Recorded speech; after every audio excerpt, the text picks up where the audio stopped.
Og den har en mund. Må jeg godt tegne, hvor de bor? Ja, det synes jeg er en god idé at tegne, hvor de bor hen.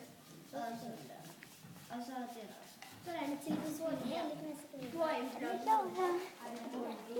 Jeg har sagt det her.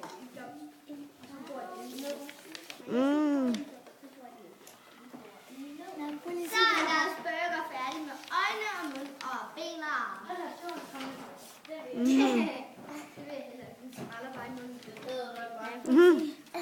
Mangler du tusch, eller? Nej, det er den lille agenakpige, eller hvad? Det er huset. Ja, det er huset.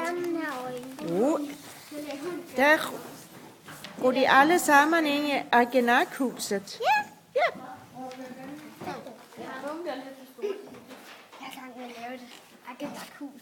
Ja, og de har en masse blomster. Er det det, de spiser, eller hvad? Nej? Jeg har tegnet, de bor på en blomst, og så er det på Når de bor på en blomst, og så er ja. det derfor, der er en prik i midten. Det er det der, der slutter. Der er nogen, det regner, og der er nogen, der sprøjter. Oj, nu skal du passe på, fordi du har fået lidt tusch i dit ansigt. Jeg skal nok hente... Hold op med at grine, det er altså ikke sjovt. Nej, jeg skal nok hente noget, der tager det af med, Mathilde.